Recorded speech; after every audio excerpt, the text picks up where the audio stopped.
নমস্কার বন্ধুরা, আমি কিছু মোটিভেশনাল স্পিচ আপনাদের জন্য রাখতে চলেছি। প্লিজ সবাই দেখবেন। যে মোটিভেশনাল স্পিচটা আপনাদের জন্য রাখতে চলেছি সেটা নিয়ে বর্তমান সময়ে সকলে কম বেশি জর্জরিত, প্রত্যেক পরিবারেই। ঠিক আছে, তো বিষয়টা হচ্ছে এই যে বিষয়টা যখন ক্রিয়েট হবে ফ্যামিলিতে, তখন আপনারা কিভাবে সেটা সামলাবেন, কিভাবে সেটা হ্যান্ডেল করবেন।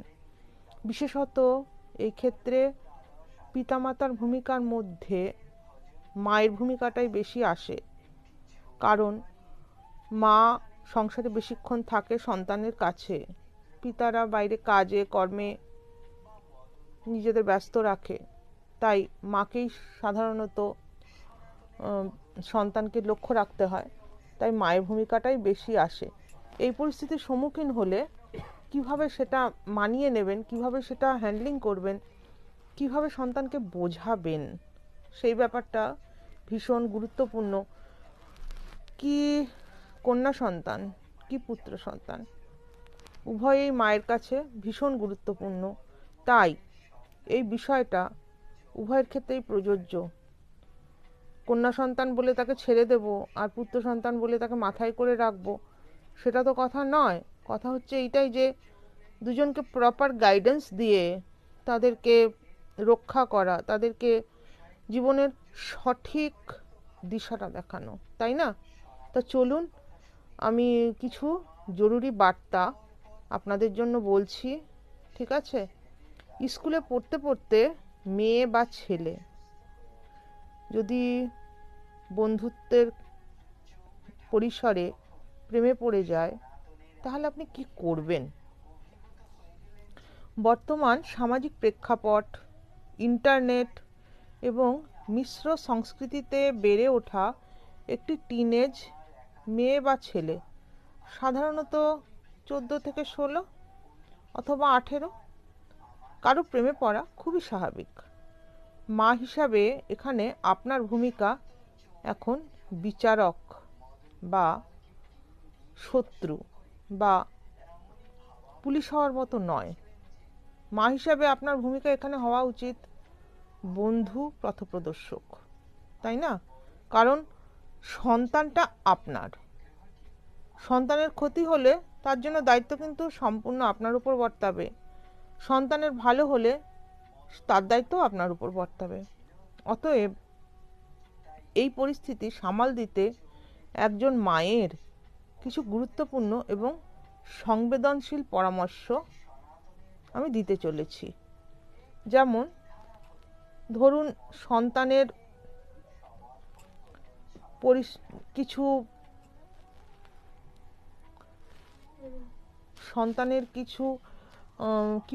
সন্তানের কিছু অস্থিরতা বা নিজেকে আড়াল করে রাখা বা কোনো বিষয় থেকে নিজেকে লুকিয়ে রাখা, হ্যাঁ, এইসব ব্যাপারগুলো আপনার সামনে স্বাভাবিক না হওয়া, এসব ব্যাপারগুলো আপনি হয়তো লক্ষ্য করছেন। ঠিক আছে, তখন প্রথমে আপনি নিজেকে শান্ত থাকুন এবং আপনার নিজের মনের যে প্রতিক্রিয়া না, সেটাকে আপনি নিয়ন্ত্রণ রাখুন। আপনি ভাবুন যে একদিন আপনারও ওই স্টেজ ছিল, আপনিও ওই স্টেজ পার করে এসেছেন। আজ আপনার সন্তান সেই স্টেজে দিয়ে যাত্রা শুরু করছে। আপনার সেই সময়কার অনুভূতি, সেই সময়কার চিন্তা, সেই সময়কার ভাবনা, সেইগুলো একটুখানি মনে আনুন। এনে ভাবুন যে আপনি কিভাবে সেই পরিস্থিতি থেকে নিজেকে বের করে এনেছিলেন। আপনার বাবা মা আপনাকে কতখানি হেল্প করেছিল, আপনার অভিভাবক আপনাকে কি চোখে দেখেছিল। কিন্তু তার মধ্যে একটা কথা আছে। কথা হচ্ছে এইটাই যে আপনি যখন ওই স্টেজে ছিলেন, তখনকার সমাজ, যুগ, সামাজিক ব্যবস্থা, সামাজিক প্রেক্ষাপট, পারিবারিক প্রেক্ষাপট সমস্ত কিছু একরকম ছিল এবং বর্তমান সময়ে তার থেকে অনেকটা উন্নত বা অনেকটা এগিয়ে আছে, তাই না? তো প্রথমে আপনি নিজেকে শান্ত রাখুন, নিজের প্রতিক্রিয়া নিয়ন্ত্রণ করুন। তড়িঘড়ি না করে সন্তানের কাছ থেকে আপনি পুরো বিষয়টা জানতে চান, কিন্তু সন্তান যখন আপনাকে ভরসার স্থল ভেবে পুরো বিষয়টা বলল, তখনই তীব্র প্রতিক্রিয়া দেখিয়ে চিৎকার করে দেওয়া, বকা দেওয়া, ফোন কেড়ে নেওয়া বা তার সঙ্গে খুব খারাপ ব্যবহার করা, তাকে কটু অশ্রাব্য ভাষায় গালিগালাজ করা, এই সবগুলো থেকে নিজেকে চেক করে রাখুন। আপনি যতখানি তার কাছে বন্ধুর মতো মিশতে পারবেন না, ততখানি সে এই প্রবলেম থেকে বেরিয়ে আসতে তার সহায় হবে। তার মধ্যে একটা আস্থা তৈরি করুন তার মনে, যাতে সে বোঝে যে হ্যাঁ, আমার মা তো আমার পাশে বন্ধু হিসাবে আছে, আমার তাহলে আর কোনো ভয় নেই। তাকে, সন্তানকে কিছুটা প্রাইভেসি দিন। তারও জীবনটা নিজস্ব ব্যক্তিগত জীবন, আপনারও যেমন ব্যক্তিগত জীবন। তার ব্যক্তিগত জীবনের প্রতি নিজেকে শ্রদ্ধাশীল হন, গোপনীয়তা রক্ষা করার জন্য আশ্বাস দিন এবং একই সাথে তার সঙ্গে খোলাখুলি কথা বলুন, যাতে সে বেপথে না চলে যায়, যাতে সে খারাপ কিছু না করে বসে। সবার সামনে নয়, হ্যাঁ, সবার সামনে নয়। যখন ফাঁক পাবেন, যখন সন্তানকে একা পাবেন, সেরকম খোলামেলা জায়গায় গিয়ে সন্তানের সঙ্গে আলাপ আলোচনা করুন, তাকে বোঝান। হ্যাঁ, তাকে বলুন যে প্রেম বলতে কি বোঝায়, কিন্তু তারা তো ভালো করে বোঝে না, না। তাকে সহজভাবে বোঝান যে এখন যে অনুভূতিগুলো হচ্ছিল তা ক্রাশ অথবা ক্ষণস্থায়ী মুগ্ধতা হতে পারে, এটা দীর্ঘস্থায়ী বা চিরস্থায়ী নয়।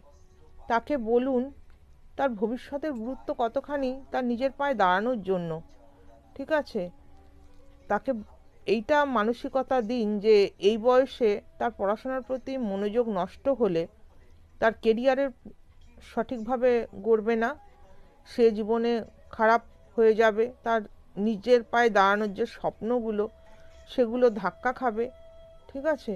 তাকে বোঝান যে বর্তমান প্রেক্ষাপটে একটা ভালোভাবে পড়াশোনা করাটা কতখানি প্রয়োজন নিজের পায়ে দাঁড়ানোর জন্য। তারপরে তাকে এটাও বলুন যে বয়সের পার্থক্য, যার সঙ্গে সে মানে এনগেজ হয়েছে, ধরুন সে তার সমবয়সী, এবং যেহেতু সমবয়সী সেহেতু দুজনের দৃষ্টিভঙ্গি প্রায় এক। একটুখানি বেশি বয়স হলে তার দৃষ্টিভঙ্গি, তার চালিয়ে নিয়ে যাওয়ার ক্ষমতা অনেকটা বেশি হয়, সেটা আমরা কেউ অস্বীকার করতে পারি না নিজেদের বাস্তব জীবন থেকে, তাই না? তো সেইটা একটুখানি তাকে বোঝান। আর তারপরে তাকে নিজস্ব নিরাপত্তা ও ঝুঁকি সম্পর্কে সচেতন করুন। আপনার ছেলে বা মেয়েকে বোঝান যে তারা আবেগের বশে যেন নিজের ব্যক্তিগত ছবি, পাসওয়ার্ড, স্পর্শকাতর তথ্য কখনো কারোর সঙ্গে শেয়ার না করে। বর্তমান প্রেক্ষাপটে না এসবের অপব্যবহারের ঝুঁকি অনেক বেশি। আর তারপরে যেটা সবথেকে ইম্পর্ট্যান্ট, সেটা হচ্ছে শরীর। এই বয়সে আবেগগত কারণে শরীরও সাথ দিতে চায়, এই বিষয় থেকে তারা যেন দূরে থাকে। তাকে খুব স্পষ্টভাবে এইটা শিক্ষা দিন যে শারীরিক ঘনিষ্ঠতা এই বয়সের জন্য নয়, এবং এর ফলস্বরূপ কী ধরনের সামাজিক এবং ব্যক্তিগত সমস্যার সৃষ্টি হতে পারে। যদি তার সঙ্গীটি তার চেয়ে অনেক বেশি বয়স্ক হয়, তবে সেই সম্পর্কে ঝুঁকি ও উদ্দেশ্য সম্পর্কে তাকে সতর্ক করুন।